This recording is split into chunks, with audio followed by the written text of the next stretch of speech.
This is One on One.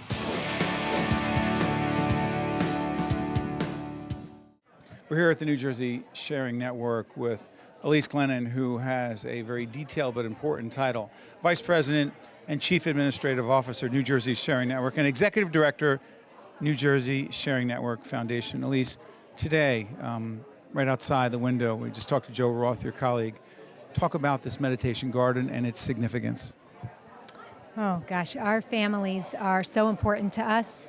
Our donor families, our recipient families, the families of those patients waiting, they're just so important to us. This garden gives them a place to come and reflect on what's happening in their lives. It allows our staff to take a break from the daily work, the hard work that they're doing, and come and really reflect about why it is that we all work here, why it is that we do the work that we do, and a space to interact with our families in a much more serene space than doing it in an office. At least we've had many conversations, and we've collaborated for several years now in terms of public awareness around organ and tissue donation. But you mentioned something about the staff that has me wanting to follow up. Describe some of that work so people really understand. It's one thing to give the gift of life, which is extraordinary for a family and a family member to say, I want to be an organ and tissue, someone who donates my organs, my tissues. But let's talk about my tissue. Talk about the staff and what they do. We have a very highly trained and effective staff. They are extremely compassionate. So you can imagine that dealing with death on a daily basis, tragic stories, it really impacts them personally. They're not just focused on the medicine and ensuring that we allocate the organs to the right recipients. They are really caring for the families. They become part of the family in many cases. And as you know, it's very challenging to place an organ with a recipient, a match, to get the perfect match every time.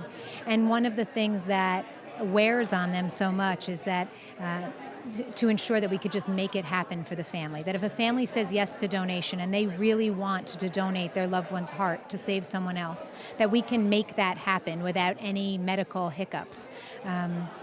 So they do need to take time away from that to pause and get ready to be able to support the next family the next time. And this garden helps them?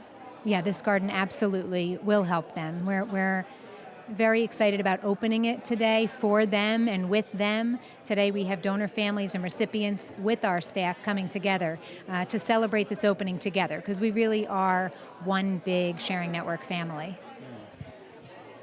Talk to us about the most significant progress you feel. I mean, you're at this every day. You understand the challenges and some of the successes that have happened in the last few years around organ and tissue donation. How far have we come? How far do we still need to go?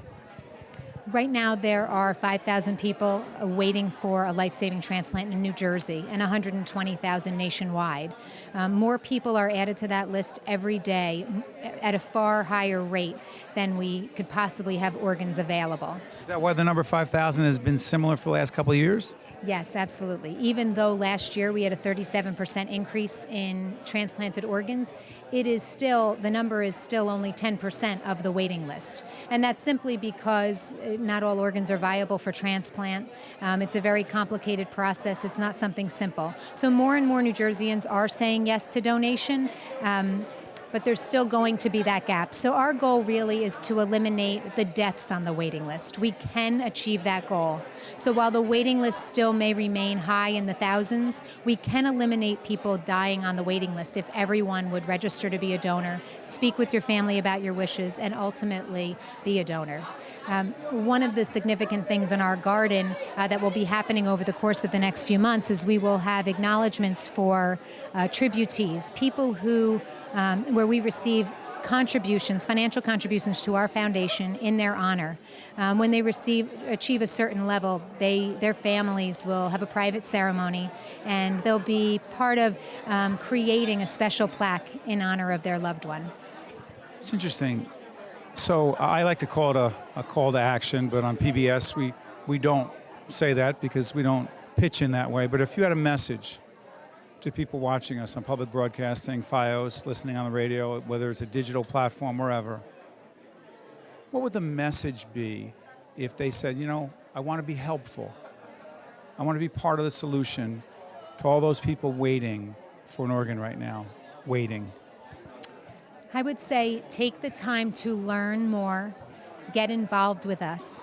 Once you connect with us, we have opportunities to volunteer, to learn more, and ultimately we want you to register to be an organ donor, to get your friends and family to do the same, and most importantly, have the conversation with the people that you love.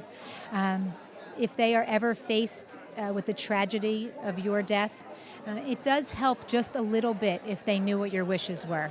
So we always encourage you to talk to your family about this beautiful life-saving gift that you could give. Thanks, Elisse. Thank you, Steve. Steve Adubato, we're here at the Sharing Network, the New Jersey Sharing Network. This is this extraordinary meditation garden. We're here with Muzi Li, who is the Rutgers student who everyone was talking about. You are the one who designed this. Yes, right. Describe it for us.